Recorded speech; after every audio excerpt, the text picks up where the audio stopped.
여러분 안녕하십니까? 계속해서 원주에서 전해드립니다. 원주시청에서 단식, 노숙, 농성을 벌여왔던 아카데미의 친구들 범시민연대가 시청 앞 농성을 중단하고 극장 지키기에 집중하겠다고 밝혔습니다.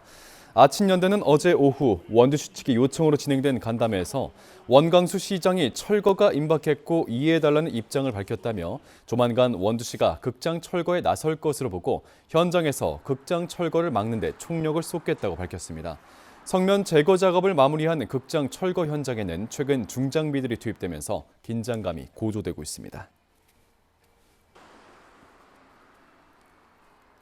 원주시와 한국전력공사가 2040 도시 기본계획에 따른 인구의 증가와 반도체 등 첨단 산업 유치에 필요한 안정적인 전력 공급을 위한 업무 협약을 체결했습니다. 양 기관은 앞으로 원주시 도시기본계획의 2040년 목표 인구인 43만 8천 명에 맞는 전력 수급 계획과 전력 공급 보강 방안 등을 중점적으로 협의하게 됩니다. 특히 원주시가 역점적으로 추진하고 있는 반도체를 포함한 첨단 산업 관련 기업 유치와 산업단지 조성 등에 필요한 전력 공급망 구축에 적극적으로 협력한다는 방침입니다.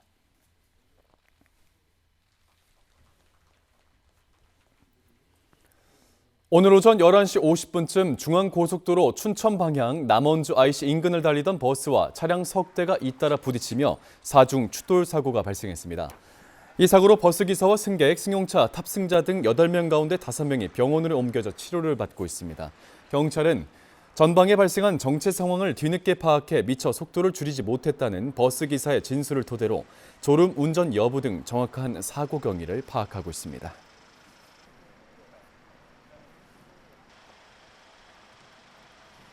원주시 태장이동 행정복지센터 신청사가 오늘 개청식을 갖고 본격적인 운영에 들어갑니다. 모두 117억 원의 사업비가 투입돼 연면적 2,000제곱미터, 지상 3층 규모로 지어진 신청사는 민원실과 시니어 카페, 주민자치센터 프로그램실, 흥양천 공동체 라디오 방송실 등으로 구성돼 있습니다. 기존 행정복지센터는 노후되고 공간이 협소해 지역 주민들이 불편을 겪고 오다 작년 1월부터 공사에 들어가 올해 준공됐습니다.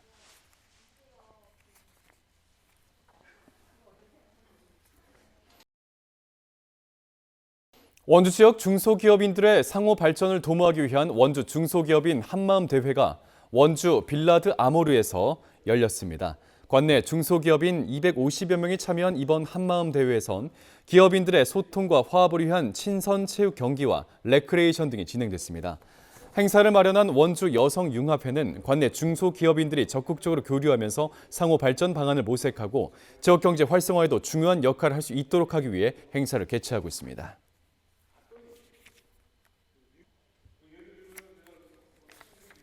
평창군이 90여일 앞으로 다가온 2024 강원 겨울 청소년 올림픽 준비와 홍보에 박차를 가하고 있습니다. 평창군은 강원 세계 산림 엑스포, 서울과 수도권 등에서 열리는 박람회, 지역 축제 등 크고 작은 행사장에서 2024 겨울 청소년 올림픽 알리기 활동을 벌이고 있습니다. 또 지역식 음료 판매점을 대상으로 메뉴판 제작을 지원하고 서비스 교육도 진행합니다. 내일은 환경올림픽을 기원하며 평창군 대관령면 일대 청소년들이 전나무 200그루를 심는 행사도 열립니다.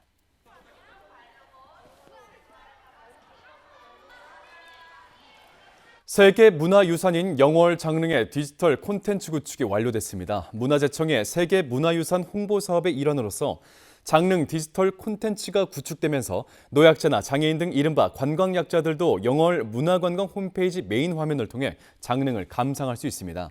장릉 디지털 콘텐츠는 한국어는 물론이고 영어와 일본어, 중국어까지 문화 해설, 오디오 도슨트도 제공합니다. 영월군은 장릉을 보다 많은 사람들이 즐길 수 있는 여건이 조성됐다고 평가했습니다. 원주 단계지구대가 치안성과 최우수 지역경찰서 전국평가에서 전국 2위를 기록했습니다. 단계지구대는 전국 2,042개 지역경찰관서를 대상으로 실시한 올해 평가에서 강원청 역대 최고 성적인 전국 2위로 선정돼 행안부 장관 단체 표창과 국무총리, 경찰청장 개인 표창을 각각 수여받았습니다. 이번 평가는 경찰의 날을 기념해 전년도 치안 종합성과평가와 올해 상반기 중요범죄 검거 건수, 112 신고 출동 건수, 심사위원회 평가를 종합해 진행됐습니다.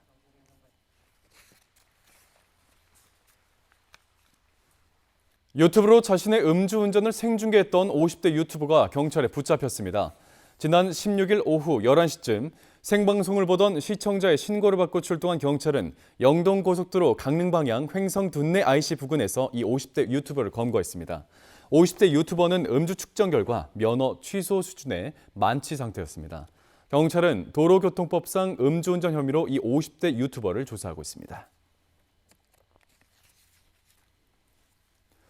올해 강원도 거주자가 국세청에 신고했던 해외 가상자산은 신고자 1인당 평균 16억 원으로 나타났습니다.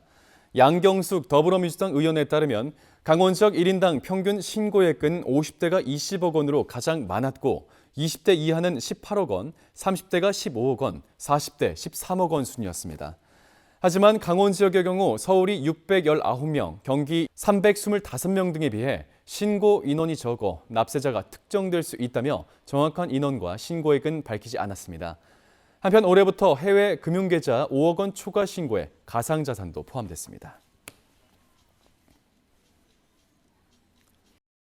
뉴스를 마칩니다. 고맙습니다.